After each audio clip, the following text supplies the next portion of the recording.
The kingdom of Israel was in chaos. The once united nation was now a fractured shadow of its former self.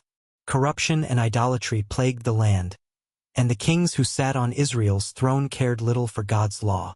Violence and betrayal became the tools of power. It was in this turbulent time that Pekah, a ruthless and ambitious man, rose to prominence. Pekah was a commander in the army, known for his cunning and strength.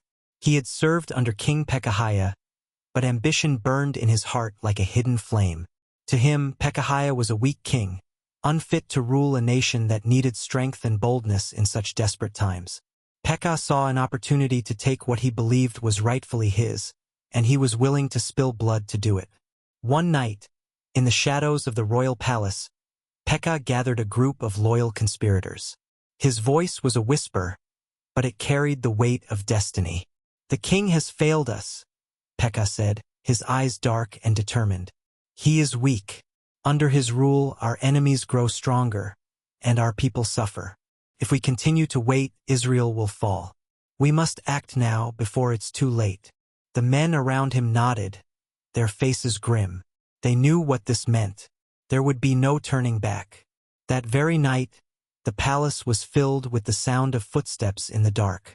Swords clashed, shouts echoed through the halls, and before dawn broke, King Pekahiah lay dead, his blood staining the stone floor of the throne room. Pekah stood over the fallen king, his breath heavy, his heart pounding. He looked at the crown lying beside the lifeless body and bent to pick it up. As he placed it on his head, a chilling silence settled over the room. The men around him knelt in allegiance, and Pekah smiled grimly. He was now king, but the path of blood is a dangerous one, and the throne Pekah seized with violence would be surrounded by shadows and enemies from the very beginning. As king, Pekah made bold moves to strengthen his position. He formed an alliance with Rezin, the king of Aram, Syria, and together they planned to rebel against the rising power of Assyria, which was expanding its empire and threatening to swallow Israel and its neighbors. Pekah's eyes burned with defiance as he spoke to his ally. "We will not bow to Assyria," he declared. "We are not slaves. If we stand together, we can defeat them. We will not live under their yoke." Rezin nodded in agreement. "We will fight. We will show them our strength." But not everyone agreed with Pekah's plans. To the south, in the kingdom of Judah, King Ahaz refused to join the alliance. Pekah and Rezin were enraged. Together, they decided to attack Judah, forcing Ahaz into submission, or destroying him if he refused to yield. The war was brutal. Pekah's army invaded Judah, killing thousands and taking many captives. The people of Judah cried out in despair, their hearts breaking as their sons and daughters were led away in chains. It was a dark chapter in Israel's history, a time of brother fighting against brother. In his palace, Pekah stood by a window watching the horizon.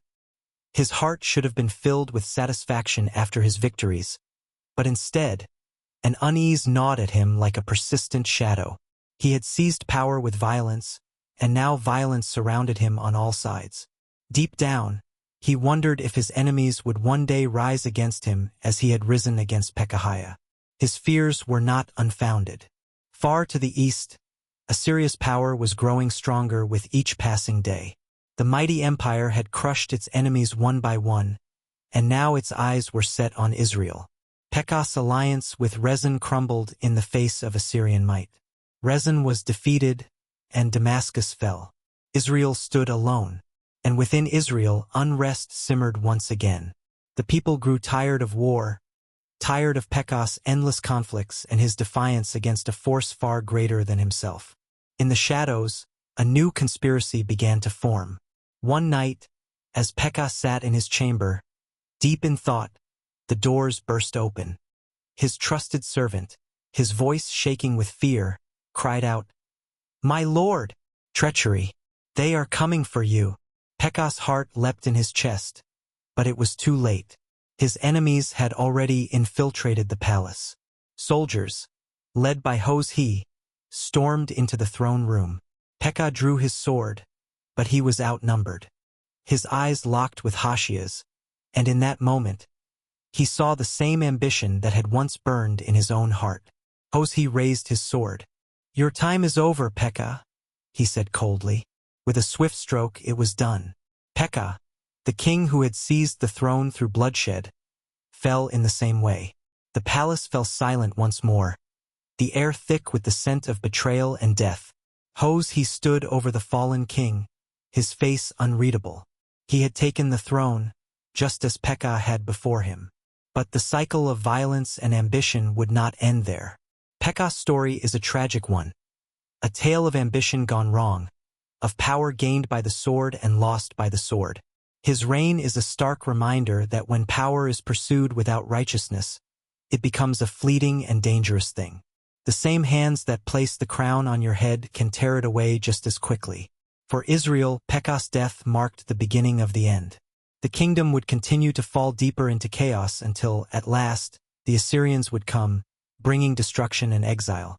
But even in the darkest moments, God's hand was still at work. His justice is sure, but his mercy is never far behind for those who seek him.